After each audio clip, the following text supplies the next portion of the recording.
उत्तर प्रदेश के कई जिले इन दिनों डेंगू, मलेरिया और टाइफाइड की चपेट में हैं। ऐसे में लगातार प्रशासन की नाकामी भी साफ दिख रही है। बरेली के blood bank IMA blood bank में रोज़ काफ़ी बड़ी तादाद में लोग दूर दराज से ब्लड के लिए भटक रहे हैं। लोगों को घंटों इंतज़ार करना पड़ रहा है। शहर में फैल रही डेंगू, मलेरिया और टाइफाइड की समस्या पर प्रशासन बेखबर होता दिखाई दे रहा है। वहीं दूसरी ओर आईएमए ब्लड बैंक में लगातार ब्लड के लिए लंबी लाइन लग रही हैं। बहुत दिक्कत हो रही है। 4 से 5 घंटे हो गए हैं। 5 घंटे से बैठे हैं। और देखिए, सबसे बड़ी समस्या ये है यहाँ कि फॉर्म भरने की। अगर अनपढ़ आदमी आता है तो कैसे फॉर्म भर पाएगा, ये बताइए भाई। फॉर्म की इतना लंबा फॉर्म है, अनपढ़ आदमी क्या भरेगा से? कोई स्टाफ नहीं है वहाँ, कुछ नहीं है, कोई व्यवस्था नहीं है। 2-2 घंटे से लाइन में लगे, बाहर नंबर ही नहीं आ रहा है। अभी 3 घंटे हो गए ब्लड दिए हुए हैं। तो यहाँ कितनी देर से बैठे हैं ब्लड के लिए? यहाँ 2-2.5 घंटे हो गए। 2-2.5 घंटे हो गए हैं। अभी और कितनी देर लग रही है, कुछ अंदाजा है? अब कोई अंदाजा नहीं। हो गए 2-3 घंटे। 2-3 घंटे हो गए। डेंगू हो गया था तो ब्लड लेने आए हैं। तो ब्लड लेने आए। आप कितने समय से बैठे हैं ब्लड के लिए? 2 बजे से आए। 2 बजे से बैठे हैं, अभी तक नंबर। इसके लिए जानकारी देते हुए आईएमए के अध्यक्ष डॉक्टर राजीव गोयल ने जानकारी देते हुए जनता से अपील की है। देखने में ये आ रहा है कि ब्लड बैंकों में भी ब्लड की काफ़ी ज़रूरत है और पहले की अपेक्षा इस बार कितने ऐसे लोग हैं जो ब्लड के लिए आ रहे हैं? देखिए, डेंगू इस साल बहुत ज़्यादा भयावह तरीके से फैला है और इस साल जो स्ट्रेन आया है उसमें प्लेटलेट काफ़ी लो हो जा रहे हैं। इवन 10-10 हज़ार के नीचे भी जा रहे हैं।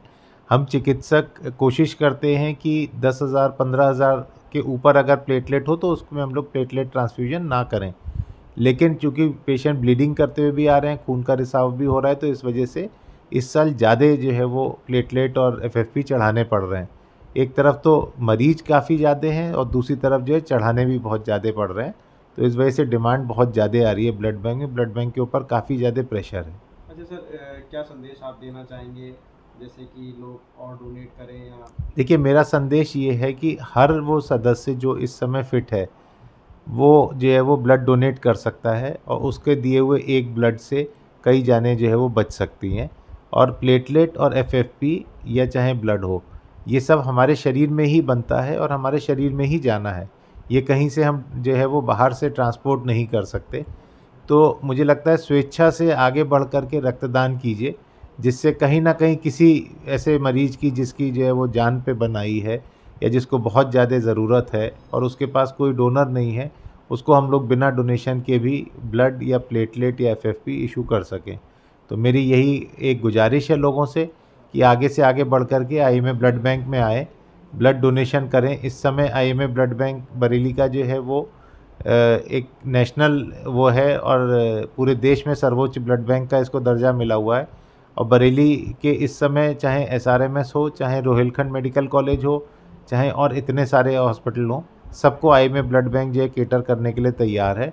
बशर्ते आप लोगों की तरफ से स्वेच्छा से रक्तदान मिलता रहे तो हम लोगों को देते रह सकते हैं।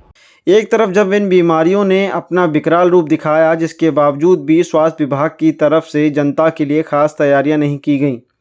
साफ सफाई की व्यवस्था और मच्छर और कीड़ों से बचाव के लिए फॉगिंग की जानी चाहिए थी, नहीं की गई, जिसके चलते इन बीमारियों ने विकराल रूप ले लिया, जो कि बरेली में बढ़ते डेंगू, मलेरिया, टाइफाइड जैसी खतरनाक बीमारियों की चपेट में हर वर्ग के लोग आ रहे हैं।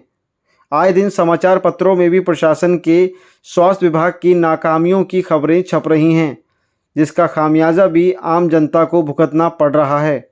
वहीं इन बीमारियों से कैसे बचाव किया जा सकता है, general physician doctor Sudeep Saran ने जानकारी देते हुए बताया। सन 2016 के बाद इतना भयंकर रूप से ये जो डेंगू के समान या संक्रमित बुखार हैं जो आए हैं और इसमें कॉम्प्लिकेशंस रेट भी ज़्यादा है।